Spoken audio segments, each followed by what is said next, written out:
नमस्कार, मैं हूं मोनिका जायसवाल और आप देख रहे हैं इंडिया न्यूज। और चलिए अब रुक करते हैं फटाफट खबरों की ओर। आज सत्र की कार्यवाही की डबल सिटिंग रहेगी। सदन में बजट अभिभाषण पर चर्चा जारी रहेगी। दूसरे सिटिंग के दौरान मुख्यमंत्री अभिभाषण पर जवाब देंगे और धन्यवाद प्रस्ताव पेश होगा।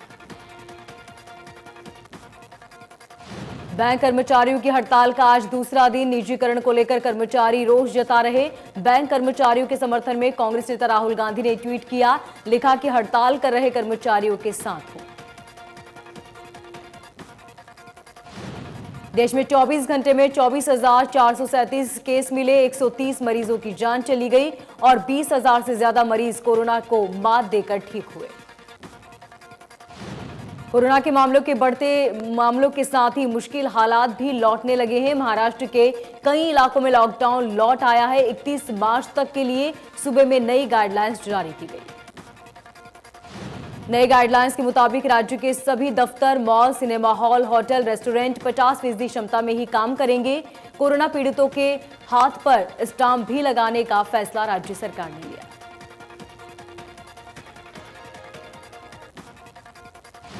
पंजाब में कोरोना के बढ़ते मामले को लेकर सख्ती बढ़ा दी गई। राज्य में 10वीं और 12वीं की बोर्ड परीक्षाएं टाल दी गई। गुजरात में भी बिगड़ने हालात को देखते हुए कई इलाकों में खाने पीने की चीजों वाली दुकानों को 10 बजे तक बंद करने के आदेश दिए गए। दूसरे मैच में शानदार प्रदर्शन के बाद टीम इंडिया के हौसले बुलंद। इंग्लैंड के खिलाफ टी20 सीरीज में 1-1 से बराबरी हासिल कर टीम इंडिया अब बढ़त के लिए दूसरी ताकत झोंकेगी। कोरोना की दस्तक के बीच भारत दौरे पर आए इंग्लैंड को अगले 3 मुकाबले बिना दर्शकों के साथ भारत के साथ खेलने होंगे। कोरोना के बढ़ते मामलों के बीच ये फैसला लिया गया है कि आज 18 मार्च और 20 मार्च को भारत और इंग्लैंड के बीच होने वाले मुकाबले के दौरान दर्शकों की मौजूदगी नहीं रहेगी। ये तीनों टी20 मुकाबले हैं। गरौंडा में कोरोना के खिलाफ चलाए गए वैक्सीनेशन अभियान में बुजुर्गों की सराहनीय भागीदारी देखने को मिली। कस्बे की पीएचसी और सब सेंटरों में भारी संख्या में बुजुर्ग टीका लगवाने के लिए पहुंचे।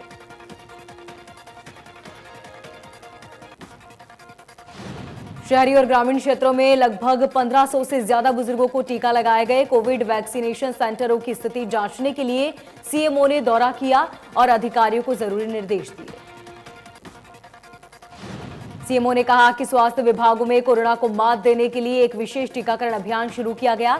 इसके लिए करनाल जिले के पीएचसी और सब सेंटरों में कोविड-19 सेंटर बनाया गया। अफवाहों पर ध्यान न देकर टीका जरूर लगवाएं।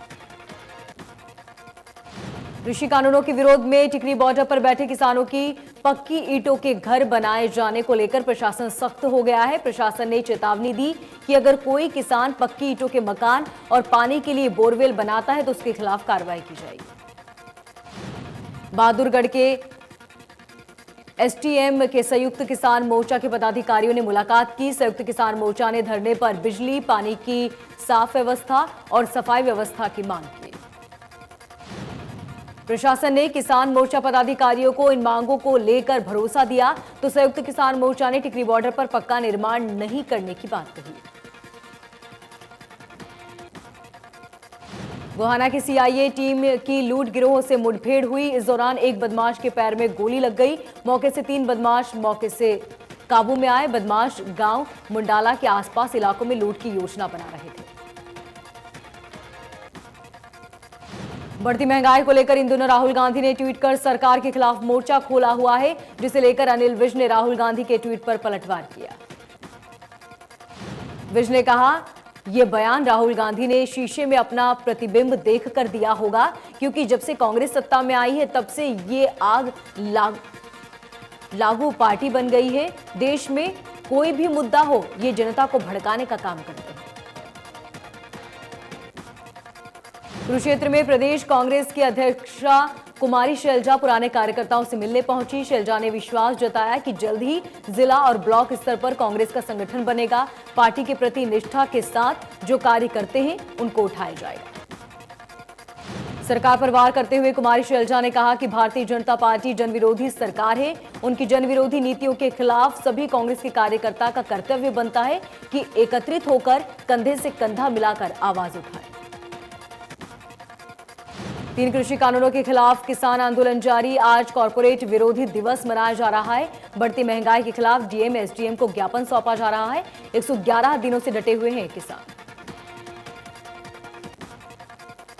तीनों केंद्रीय कृषि कानूनों को रद्द करने की मांग को लेकर दिल्ली एनसीआर की बॉर्डर पर जारी प्रदर्शन के बीच राहत भरी खबर। दिल्ली से गाजियाबाद की तरफ जाने वाले NH 24 मार्ग को खोल दिया गया। इससे दिल्ली में गाजियाबाद के रास्ते उत्तर प्रदेश जा रहे वाहन चालकों को बड़ी राहत मिली है। यहां पर आवागमन सुचारू है। गाजीपुर बॉर्डर पर मौजूदा कानून और व्यवस्था की स्थिति को देखते हुए दिल्ली पुलिस की तरफ से यह फैसला लिया गया। दिल्ली पुलिस के मुताबिक आम जनता की सुविधा को देखते हुए यह मार्ग खोल दिया गया।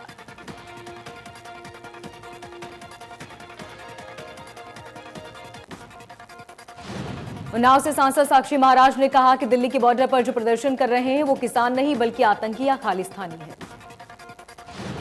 साक्षी महाराज ने कहा कि किसानों का आंदोलन एक राजनीतिक स्टंट है जिसमें राकेश टिकैत अपनी जमीन तलाश रहे हैं। जहां जहां कांग्रेसी सरकार है वहां से इस आंदोलन को समर्थन मिल रहा है। बहुत जल्द पूरे देश में विपक्ष खत्म हो जाएगा। अभय चौटाला का बीजेपी सांसद साक्षी महाराज पर पलटवार। किसानों पर साक्षी महाराज के बयान को शर्मनाक बताया। अभय चौटाला ने कहा, हम आतंकवादी या खालिस्तानी नहीं, हिंदुस्तानी हैं, हम अन्नदाता हैं। ऐसे नेताओं को शर्म आनी चाहिए। अभय चौटाला ने ट्वीट करते हुए कहा कि अन्नदाता की कद्र करने की बजाय उन्हें शब्दों की पीड़ा दे रहे हैं। साक्षी महाराज ने किसानों को आतंकवादी, खालिस्तानी बताया।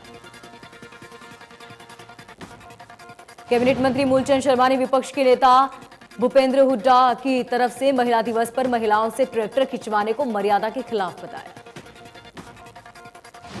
महिला आयोग द्वारा हुड्डा को नोटिस दिए जाने पर मूलचंद शर्मा ने कहा कि ये भूपेंद्र सिंह हुड्डा का मामला है, वही जाने। बीजेपी प्रदेश अध्यक्ष ओम प्रकाश धनखड़ ने परिवार समेत कोरोना वैक्सीन का टीका लगवाया। प्रदेश में इस वक्त कोरोना वैक्सीन का दूसरा फेज चल रहा है। बीजेपी प्रदेश अध्यक्ष ओम प्रकाश धनखड़ ने प्रदेशवासियों से वैक्सीन को लेकर चिंतित न होने की अपील की। धनखड़ ने कहा कि कोरोना वैक्सीन पूरी तरह से सुरक्षित है। फरीदाबाद में कोरोना की वैक्सीन लगवाने पहुंचे रेड क्रॉस की प्रदेश की वाइस चेयरमैन सुषमा गुप्ता ने कहा कि इस वैक्सीन को लगाने से डरने की जरूरत नहीं, वैक्सीन पूरी तरह से। एक बार फिर कोरोना की दस्तक बढ़ी। फरीदाबाद में 48 घंटे में कोरोना के 72 नए मामले सामने आए। लोगों में डर का माहौल। कोरोना के नए मामले मिलने से टीकाकरण अभियान में तेजी लाई गई। सिरसा में कोविड-19 वैक्सीन अभियान गति पकड़ रहा है। जहां पहले चरण में चिकित्सा क्षेत्र से जुड़े लोगों को वैक्सीन लगवाई गई, तो अब दूसरे चरण की भी वैक्सीन लगाई जाएगी। कोरोना की तीसरी लहर को देखते हुए जिला प्रशासन अब लोगों के साथ सख्ती मोड में आ रहा है। जिला प्रशासन ने स्पष्ट रूप से कह दिया कि लापरवाही करने वाले लोगों से अब सख्ती से निपटा जाएगा। कोरोना से बचाव के लिए स्वास्थ्य विभाग की तरफ से स्पेशल मास्क वैक्सीनेशन डे के रूप में मनाया जाएगा, जिसे लेकर यमुनानगर में 70 सेंटर बनाए गए जहां लोगों को वैक्सीन लगाया गया। अंबाला स्वास्थ्य विभाग की तरफ से कोरोना वैक्सीनेशन ड्राइव चलाई गई, जिसमें 10,000 लोगों को वैक्सीन लगाने का लक्ष्य रखा गया। स्वास्थ्य विभाग की तरफ से इसके लिए सामाजिक, धार्मिक और राजनीतिक दलों की मदद ली जा रही है। बल्लभगढ़ में अमेजिन राज विलास सोसाइटी में कोविड-19 वैक्सीनेशन कैंप लगाया गया। कैंप के उद्घाटन के मौके पर हरियाणा के परिवहन मंत्री मूलचंद शर्मा के बड़े भाई टिपर चंद शर्मा ने वैक्सीन का टीका लगवाया। गोहाना में पिछले कई दिनों से वैक्सीनेशन अभियान जारी है। गोहाना में 2 जगहों पर एक साथ वैक्सीनेशन कैंप लगाए गए, जिसमें दोबारा करीब 5,000 बुजुर्ग और कर्मचारियों ने टीके लगवाए। गुरुग्राम के सबसे भीड़भाड़ वाले बाजार सदर बाजार को गुरुग्राम नगर निगम और गुरुग्राम महानगर विकास प्राधिकरण 9 व्हीकल जोन बनाने की योजना बना रहा है।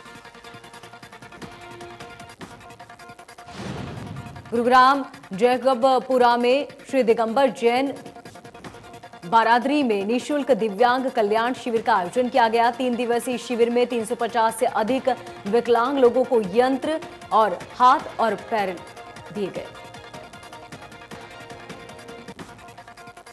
समग्र शिक्षा अभियान नूहू की तरफ से दिव्यांगों की सहायता के लिए एक शिविर का आयोजन किया गया है, जिसमें कुल 163 दिव्यांग बच्चों ने भाग लिया। इस शिविर में मुख्य अतिथि के तौर पर समग्र शिक्षा के प्रमुख अधिकारी डॉक्टर अब्दुल रहमान खान पहुंचे।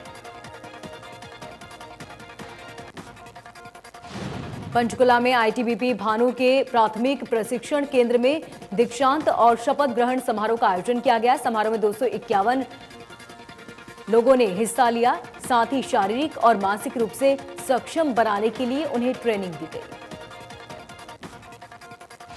किसान आंदोलन को 110 दिन पूरे हो चुके हैं, लेकिन सरकार की तरफ से ये कृषि कानूनों को वापस लेने का अब तक कोई फैसला नहीं आया, जिससे नाराज किसानों ने सरकार के खिलाफ बॉर्डर पर डटे हुए हैं और किसानों ने सरकार के खिलाफ रोष जाहिर किया।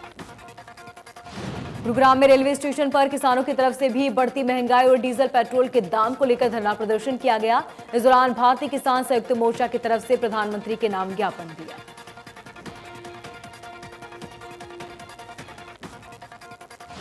सिरसा के सर्व कर्मचारी संघ के सदस्यों ने एक मीटिंग की। ये मीटिंग सिरसा के रोडवेज डिपो में हुई, जहां उन्होंने फैसला लिया कि हरियाणा सरकार की तरफ से रोडवेज का निजीकरण का विरोध किया जाएगा। चरखी दादरी संयुक्त किसान मोर्चा के आह्वान पर रेलवे स्टेशनों के बाहर प्रदर्शन किया गया। इस प्रदर्शन में खाप किसान, मजदूर, व्यापारी और कर्मचारी संगठन शामिल हुए। कुरुक्षेत्र के गांव रामशरण माजरा में महेंद्र सिंह किसान ने अपनी गेहूं की फसल पर ट्रैक्टर चलाकर नष्ट कर दिया। किसान का कहना है कि उन्होंने कृषि कानूनों के विरोध से तंग आकर फसलों को नष्ट किया। किसान आंदोलन को लेकर जाखल में किसान महापंचायत का आयोजन किया गया, जहां हजारों की तादाद में किसान महापंचायत में पहुंचे, जिससे महिला और बच्चे भी शामिल हुए। हरियाणा विधानसभा में अविश्वास प्रस्ताव के समर्थन में वोट न डालने पर रतिया में किसानों में विधायकों और मंत्रियों के प्रति काफी रोष है। संयुक्त किसान मोर्चा के आह्वान पर किसानों ने सरकार के खिलाफ प्रदर्शन किया।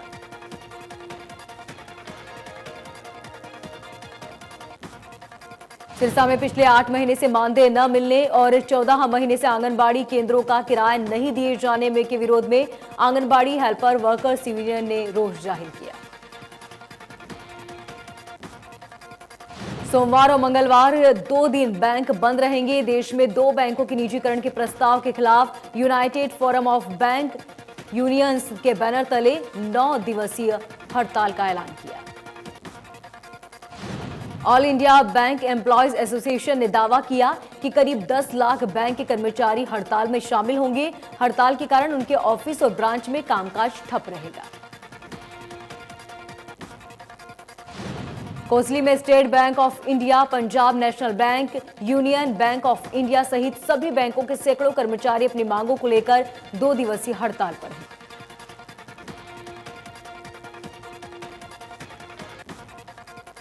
बैंकों के निजीकरण के विरोध में संयुक्त किसान मोर्चा के आह्वान पर किसानों और बैंक कर्मचारियों ने रेलवे स्टेशन पर विरोध प्रदर्शन किया।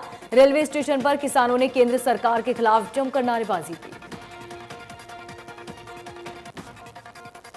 कृषि अध्यादेशों को लेकर टिकरी बॉर्डर पर डटे किसानों ने कोऑपरेटिव विरोध दिवस मनाया। किसानों ने कहा कि सरकार सभी सरकारी महकमा का निजीकरण कर रही है, लेकिन सरकार को पता होना चाहिए कि सरकारी नौकरी न मिलने से बेरोजगारी बढ़ेगी।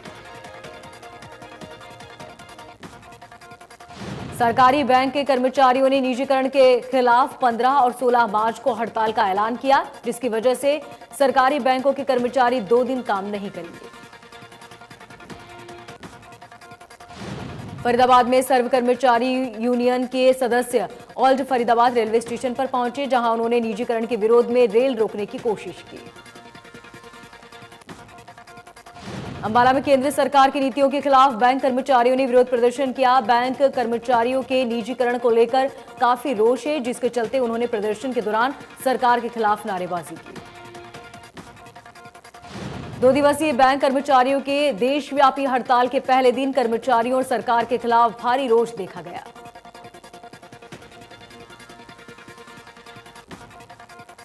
देशव्यापी बैंकों की हड़ताल का भिवानी में भी असर देखने को मिला। बैंक बंद रहे, जिसके कारण करोड़ों रुपए के लेन देन अटक गया।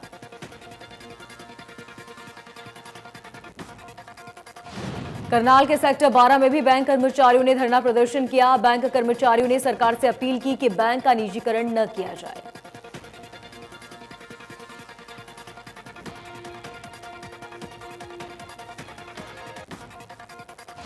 देशव्यापी हड़ताल में फतेहाबाद के भी बैंक कर्मचारी शामिल हुए, जहां कर्मचारियों ने सड़क पर उतरकर सरकार के खिलाफ नारेबाजी की।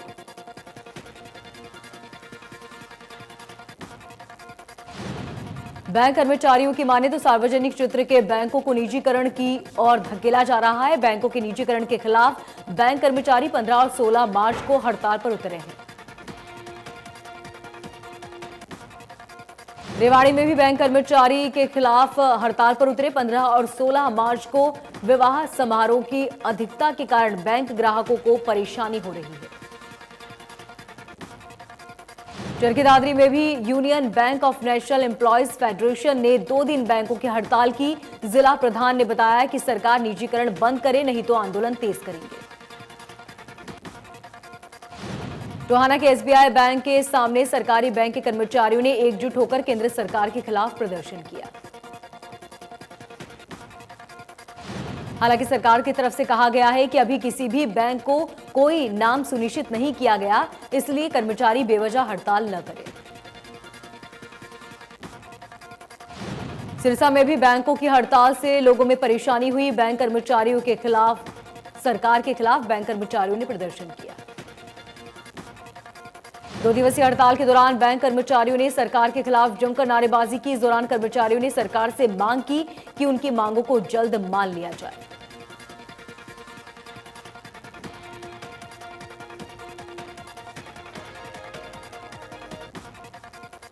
केंद्रीय ट्रेड यूनियन और कर्मचारी संगठनों के आह्वान पर निजीकरण की मुहिम के खिलाफ प्रदेश भर में रेलवे स्टेशनों पर प्रदर्शन किया गया।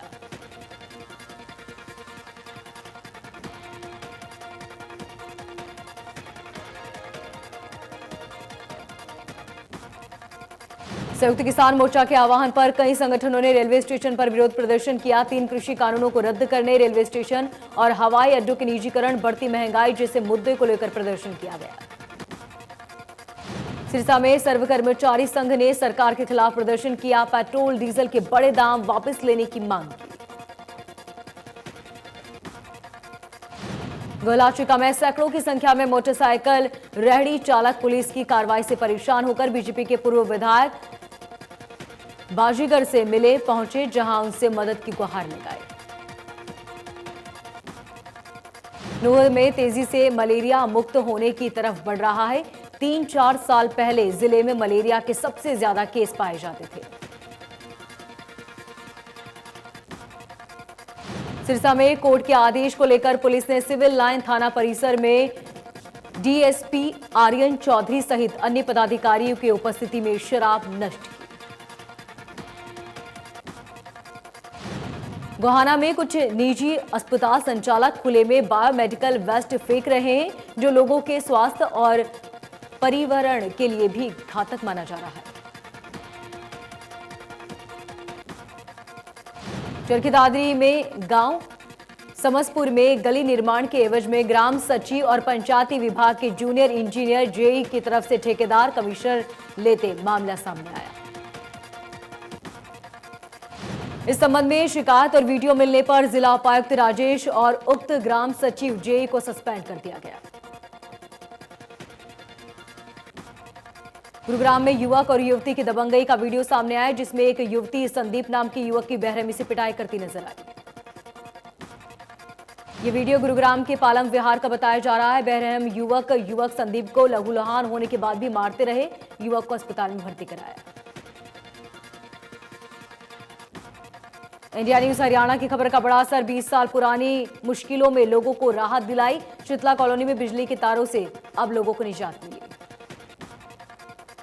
दर्जनों घरों के अंदर से जा रही थी 440 वोल्ट की तारें। इंडिया न्यूज ने शनिवार को प्रमुखता से उठाया था मुद्दा। बल्लभगढ़ के दशहरा मैदान में सीवर की गंदगी के ढेर से लोगों को निकलने में मुश्किल हो रही है। गंदगी और बदबू के कारण लोगों की बीमारियों का खतरा भी बढ़ता जा रहा है। सीवर में कुछ ही दूरी में नगर निगम का कार्यालय भी है, लेकिन इस पर बोलने के लिए कोई भी तैयार नहीं।